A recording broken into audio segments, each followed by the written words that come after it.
If I asked you what the connection is between food and anxiety, you'd probably first laugh and then you'd probably almost be at a loss for words because there's so much to say, isn't there? I'm Maura Aarons-Mele, and this is The Anxious Achiever, the show that looks at the intersection of mental health and leadership and work and asks, how can we do it all better?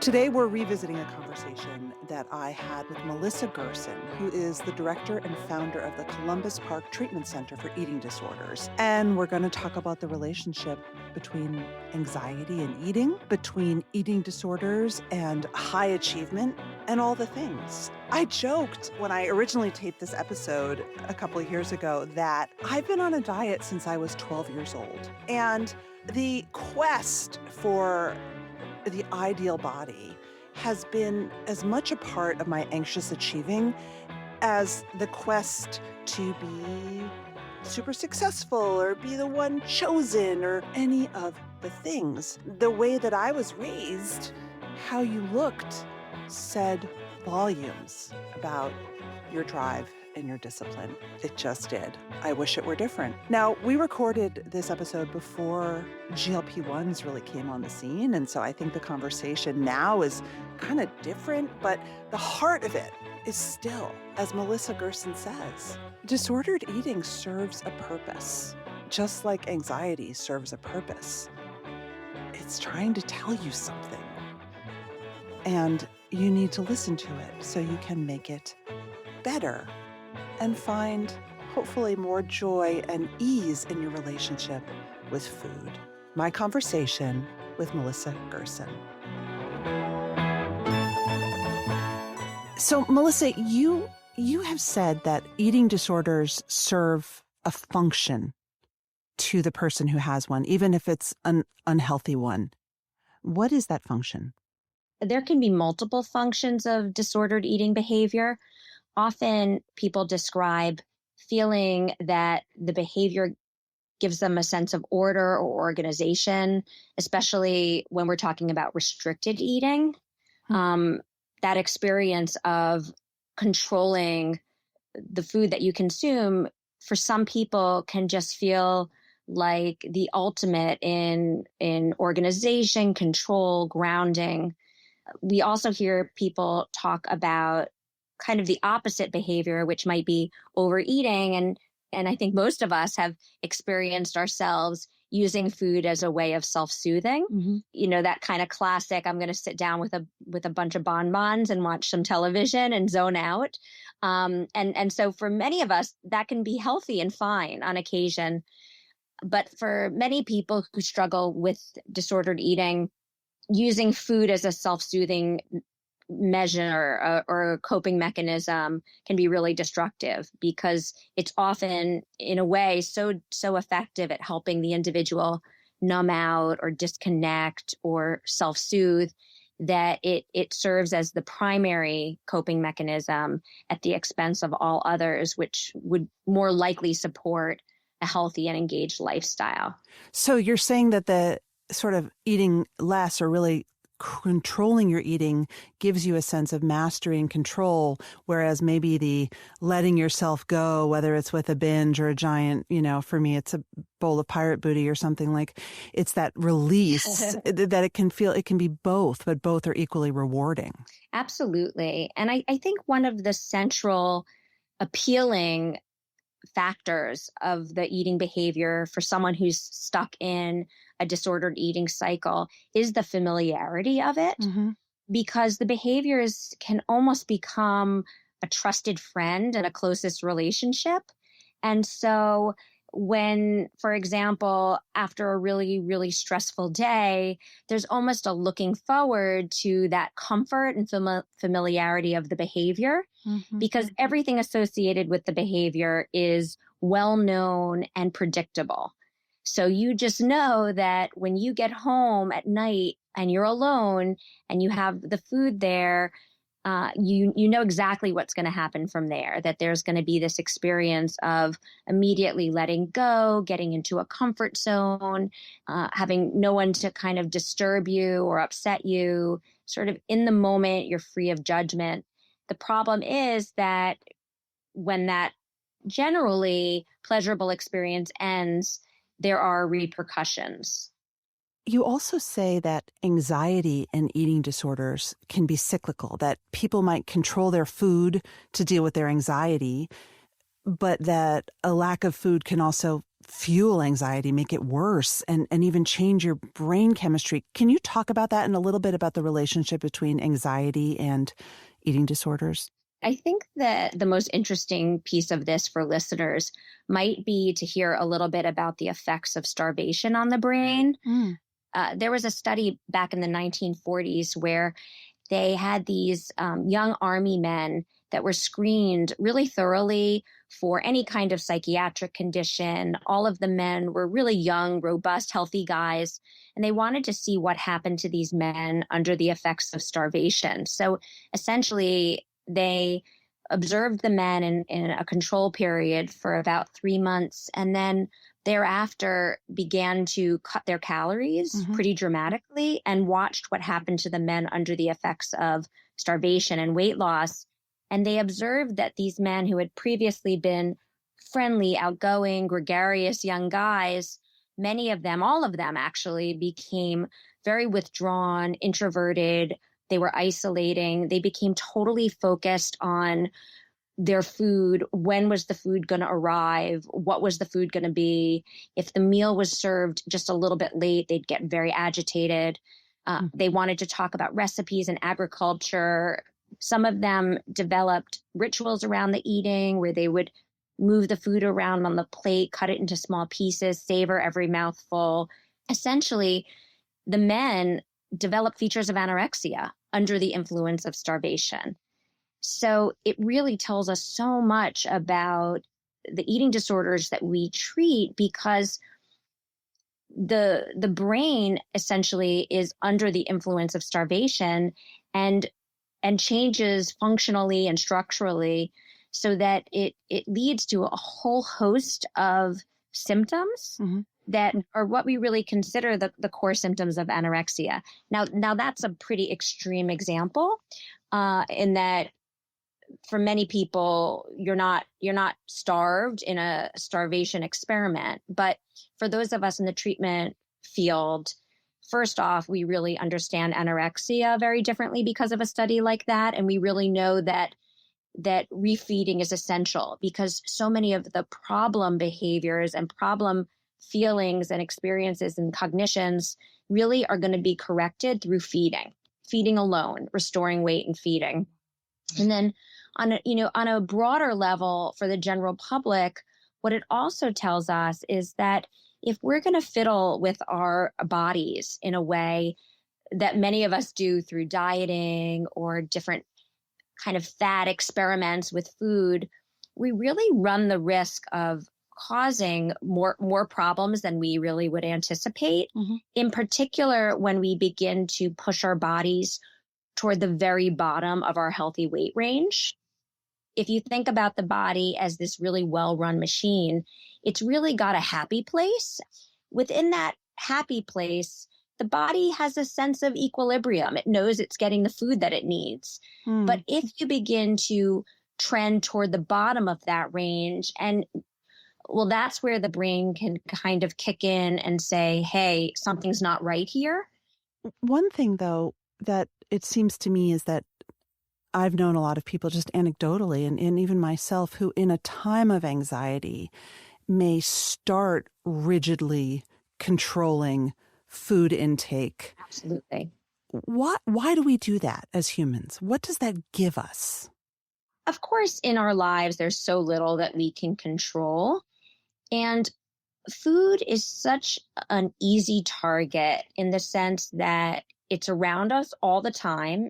It's something that we as a society are very focused on. So there's endless information and access to information about food. And it's so quantifiable. You can measure in calories and fat grams and carbohydrates, so there's this way that you can just completely pick apart food in such a way that you can create any kind of manipulation you'd like to satisfy your interest. For example, if you're someone who really wants to be healthy and maybe even have some anxiety about your own health, you can begin a mission to improve your nutrition, and you can read endless articles online, and really kind of bathe in the excitement of all of the different healthy food options that are out there. And not get judged for it either, frankly, right? People aren't going to negatively judge you if you say, I'm going paleo, whatever.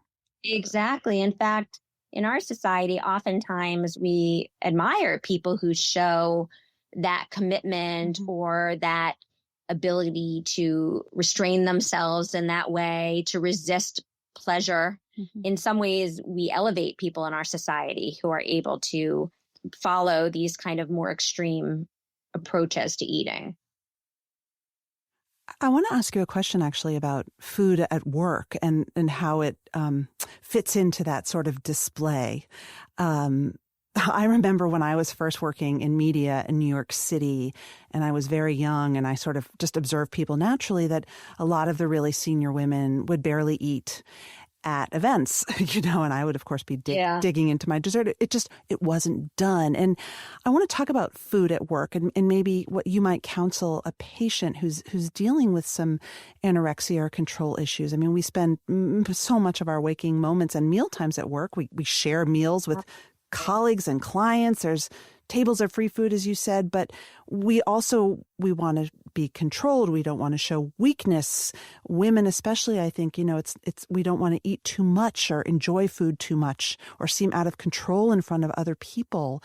How does someone who's dealing with this in their head get a handle on food at work in a healthy way?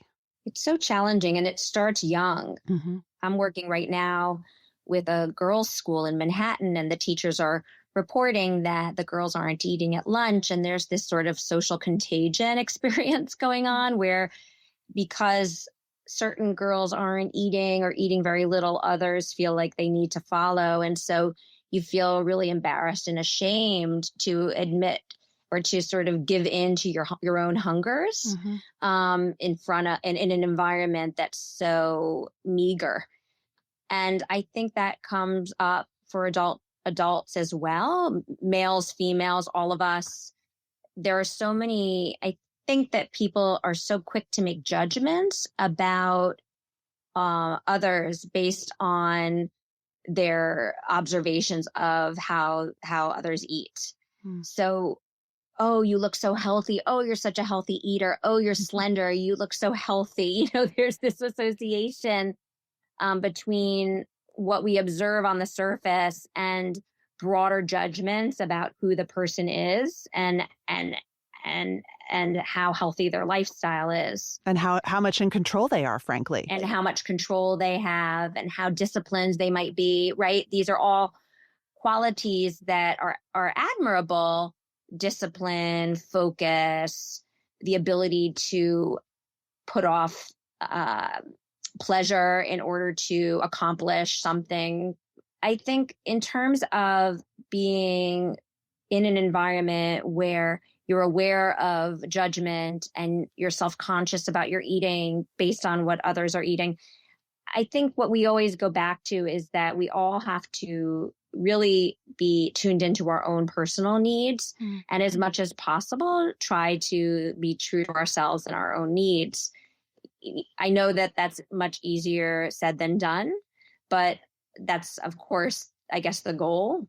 I will share an anecdote, which is that I've been going through just a horrible anxiety time, and I've lost probably about 10 pounds, and I get so much positive feedback. And what I have been saying literally is, oh, it's the anxiety diet. I've been having panic attacks. Would you like them?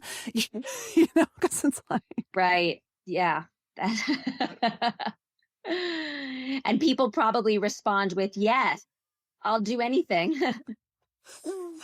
I had a dear family friend who was a lifelong dieter, and she got cancer. And when she had chemo, she said, "I'm finally skinny." Oh my goodness. Yeah.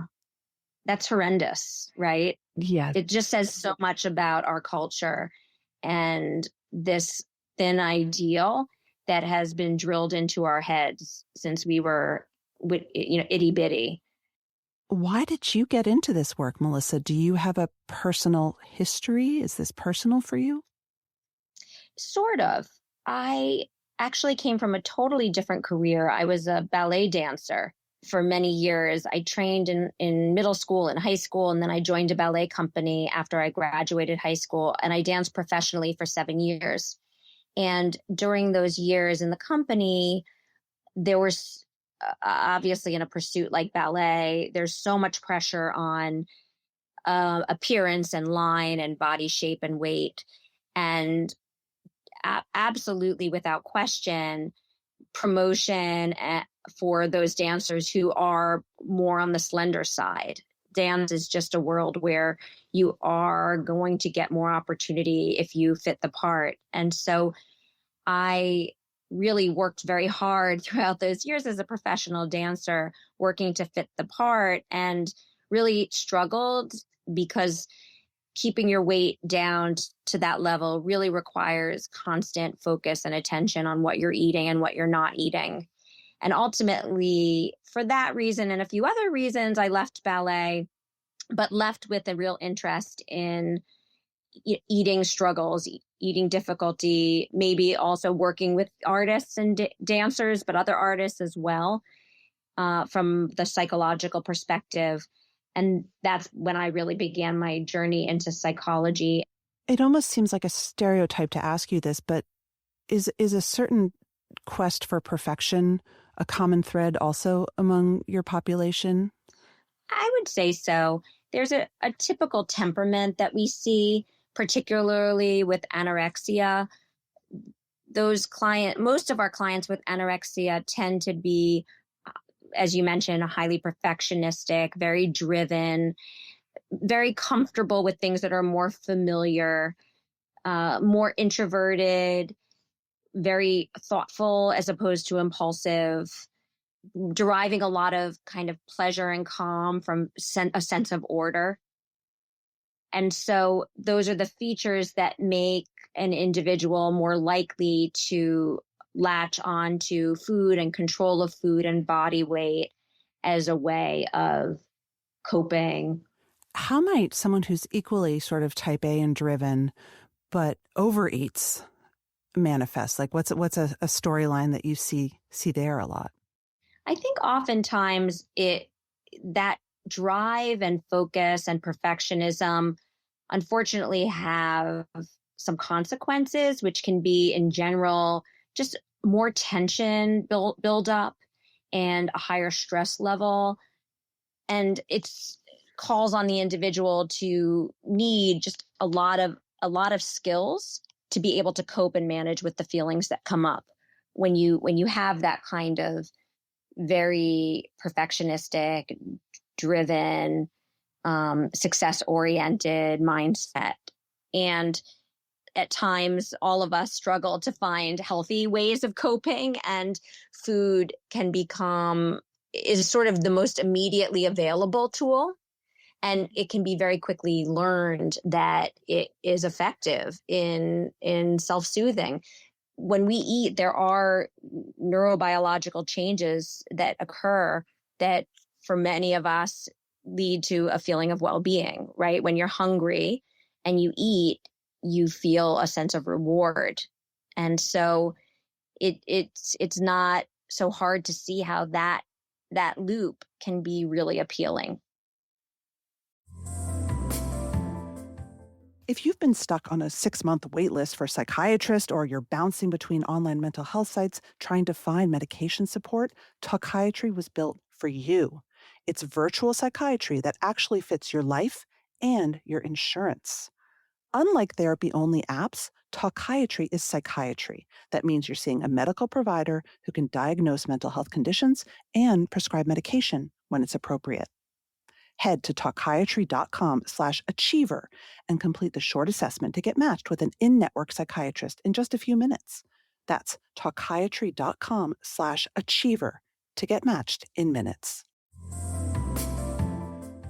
Starting a business, even if it's just your side hustle while you still keep your day job, requires creativity and planning and all of the good things. And it requires compliance and tax forms and an operating agreement. And that's why Northwest Registered Agent has been helping small business owners and entrepreneurs launch and grow businesses for nearly 30 years. They have over 1,500 corporate guides who are real people who know your local laws and can help you and your business every step of the way. Sign up for a free account to begin managing your business hub with lawyer drafted operating agreements, bylaws, resolutions, bills of sale, membership certificates, and more, all at no cost. And Northwest is your one stop business resource. You can also learn to build a professional website and what annual filings your business needs to stay in good standing. And trust me, if you run a successful business, you'll need to know this kind of stuff. But Northwest makes life easy for business owners. So don't wait. Protect your privacy, build your brand, and get your complete business identity in just 10 clicks and 10 minutes. Visit northwestregisteredagent.com/achiever free and start building something amazing. Get more with Northwest Registered Agent at northwestregisteredagent.com/achiever free. If you're like me, you can work anywhere. Your laptop travels with you. But you wouldn't leave your laptop unattended at a coffee shop when you steps outside to take a call or went to the bathroom, would you? Going online without ExpressVPN is like leaving that laptop unattended. It's taking an unnecessary risk. I'm lucky enough to live in a household full of some pretty tech savvy guys, and they were horrified when they learned that I had been traveling and staying in hotels without using a VPN. Because every time you connect to an unencrypted network, your online data is not secure. And so that's why I use ExpressVPN because it stops hackers from stealing your data and creates a secure, encrypted tunnel between your device, your phone, your tablet, your laptop, and the internet. And it's at its lowest price ever, starting at just $3.49 a month. It would take a hacker with a supercomputer over 1 billion years to get past ExpressVPN's encryption. Secure your online data today. Visit expressvpn.com/achiever. That's expressvpn.com/achiever and find out how you can get up to 4 extra months. At HBR, we have a truly global audience. So listeners who live in different cultures might be listening to this conversation and saying, these people are crazy. Why do they want to be so thin? This is probably a pretty Western centric, certainly American phenomenon. So I did want to say that. So someone's listening out there and they are functioning. They are going to work. They may or may not, if it's a woman, be getting their period. They haven't been hospitalized, right? They're still functioning, but they're listening to the show and they're thinking, wow, this sounds like me. I guess my question is, what are the signs that people need to pay attention to if they're concerned about their disordered eating or about how their anxiety might be feeding into eating and vice versa? I think the first thing is that it's so important not to expect an eating problem to look like anything in particular. So you don't have to have a skeletal frame to have an eating disorder or to deserve and need help. The most important thing to remember is that eating disorders absolutely come in all shapes and sizes. If food and weight is taking up headspace and it's getting in the way of other pursuits that are important to you, then it means you need help. That these are conditions that are actually quite treatable. And it's just devastating to think that so many people suffer alone without getting adequate support so that they can address the problem and move on. And I truly do believe that it's possible to fully recover, that a life free of the burden of food and body obsession is absolutely possible. And there are treatments that are time limited and very focused and concrete that are really structured to create sustained behavior change. I'd say the other really important thing to think about is that you really want to make sure that if you have a problem that is grounded in behaviors, like eating behaviors, that the treatment that you seek is designed to address behaviors, so that while a talk therapy where you're able to gain insight and understand more kind of the foundation of your struggles, if you want behavior change, you really need to engage in a treatment that is absolutely concrete, practical, and behaviorally oriented. What's that called? The main outpatient treatment for eating disorders is a form of cognitive behavioral therapy called enhanced CBT, enhanced cognitive behavioral therapy. And it's a treatment that was initially designed for bulimia nervosa, but has been expanded to treat across all diagnoses. So it's really considered the leading treatment for anorexia, bulimia, and binge eating disorder on an outpatient basis. I have another question that is about it's a chicken or an egg question, because every single person I see, whether it's a doctor or a friend, when you're feeling depressed or anxious, will say exercise, right? Right. Yeah. Raise those endorphins, get rid of that stress. It's natural Prozac. Yeah. Mm-hmm. But I think that also, and certainly myself as a very sort of controlled, anxious person, I feel that for me, exercising is almost like controlled eating. It takes up that headspace. It becomes a little obsessive. Can you talk about that and how someone who might, have these issues should think about exercise as part of their stress management plan? Yeah, I think it's good to take your temperature on exercise and really ask yourself, do I exercise when I'm sick? Do I exercise when I'm injured? Do I exercise when I'm really exhausted? Do I exercise instead of doing other things that are important to me? Those are some really important questions. If you even think for a second, you might be someone who uses exercise in a way that might not be health promoting. For many people, exercise can feel like a chore, and it's almost this experience of kind of forcing yourself through something unpleasant in a way that's not really supportive of overall health and wellness. So I think it's helpful to reflect on your use of exercise and your relationship with exercise, and think about the experience and how you feel when you're doing it and how you feel afterwards. I think for people who have a tendency to use exercise in a way that might not be health promoting, it's sometimes helpful you don't want to throw the baby out with the bathwater, because exercise can be helpful for your stress level. And it is good for you physically in terms of maintaining strength and cardiovascular health. For people who are kind of on the line between having a really healthy exercise relationship and one that's not healthy, it can be helpful to think about ways to integrate exercise that might be more community oriented. So taking a class, being with other people, focusing a little bit more on some of the other benefits that you can achieve from exercise. There may be skill development that you can achieve through a kickboxing class. So the focus is not just on burning calories, but expanding a skill set and achieving mastery in something. If you're a manager or a colleague who suspects something is going on with someone at work, when it comes to having an eating disorder, maybe they're very, very skinny all of a sudden, or you hear them throwing up in the bathroom. I don't know.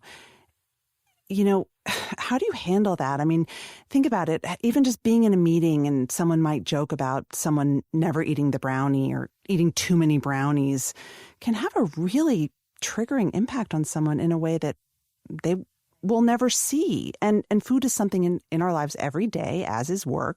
They're together. How do we create a food healthy, mentally healthy workplace? It's a really great question. In terms of approaching someone with concerns, that's so tricky. And I think there's certain legalities depending on the work environment. in a larger environment, my guess is that concerns should filter through HR, and that may be handled in an appropriate way through HR. In a much smaller work setting, it's always tricky when a manager approaches an employee about a sensitive subject like this. So I think as much as people within the workplace can be pulled upon who are close friends of someone who might be displaying behaviors that are concerning, I think my experience with people who have been approached by friends is that generally they really appreciate it. What's been communicated to me is that so often you can be struggling and nobody seems to notice or care. So having somebody approach you and say, listen, I just wanted to make sure you're okay because I've noticed X, Y, and Z, and I want to let you know that I'm here and I care about you and I'm available to talk about it. That can be really helpful. In terms of creating an environment that's sort of sensitive to food and body health, I'd say, saying, being careful, a little bit careful about what you say is never a bad thing when it comes to commenting on someone's appearance or eating and weight, and on commenting on someone's eating, because you just never know where they're coming from with it. And so even comments that might seem complimentary, like, oh, I've never seen you put junk food in your mouth. How amazing. You just don't know what that means to the person that you're talking to. So just assume, just always assume that it's a sensitive topic for somebody else, and be sensitive about potentially just backing away from comments on somebody else's eating behavior. Every day at about 3 p.m., I begin to crave a drink of alcohol. Not at 3 p.m., but I think ahead to around 6 when my workday ends and my mom shift begins. I think, what will it be today? Will it be vodka? Will it be wine, beer, a Manhattan, which is my favorite? The truth is, most days it's nothing because I can't physically seem to tolerate alcohol anymore, or I will have maybe one gluten-reduced beer. But that fantasy and that anticipation is with me, I would say, every day. I think that over many years, I have come to look at alcohol as the most effective stress and anxiety relief there is for me. I don't know if that resonates with any of you. I've taken lots of anti-anxiety meds, everything from SSRIs to Klonopin to Xanax, Valium, the lot. But I will admit, for me, there's nothing like that sip of a cocktail. It's like my shoulders just drop. And while I'm not an alcoholic, over the years realized that I have built a dependency on alcohol. And it scares the hell out of me. I've tried to quit drinking cold turkey so many times and have found that I just can't stop. And then the more I think about stopping, the more obsessed I am about drinking. And I get really, really, really angry at myself. Much is said, if you're a fan of Winston Churchill, much has been said and written about his struggle with his depression, his black dog, which it turned out was a nursery phrase that his nanny adopted, I think, for his foul moods. And, some people say Churchill wasn't depressed. How could he have been depressed and done all he did? What is known is that he consumed about 6 glasses of wine and then 6 glasses of whiskey or, spirits every day. And yet some scholars will say there's no way Churchill was majorly depressed or that he was an alcoholic or had an alcohol dependency. Look at all he achieved. Look, I am definitely, I can't even put myself in the same sentence as Winston Churchill, that great man. But I've interviewed enough leaders to know that you never know what's keeping them going or what's keeping them up at night or what's keeping their demons at bay. You don't really know about people's demons who look very successful from the outside at all. So for me, one of the things that I am really struggling with and really trying to think about is my dependency on alcohol as anxiety reducer and stress release. It is really, really triggered by hard days when one of my kids might come home from school with a bad day, especially my special needs kid. Travel, oh my gosh, travel triggers it. And of course, anxiety. I'm working through it. I'm trying to have compassion for myself. And my therapist recently said, so you have a glass of whiskey at the end of the day. Is that really so bad? I don't know. As an overachiever, I struggle with the idea of being dependent on something that is not good for me, although I suppose psychopharmacology is not good for you either. I'd love to hear your thoughts on using drinking or even over-exercise or any other sort of substance or behavior pattern as a self-medication for your anxiety. And maybe we can work on this together. That's it for this week's show. If you like the show, follow us and tell your friends. And please leave us a review. It really helps the anxious achiever get found by people just waiting for our content. I'm your host, Maura Aarons-Mele. Lots more to come in the next episode.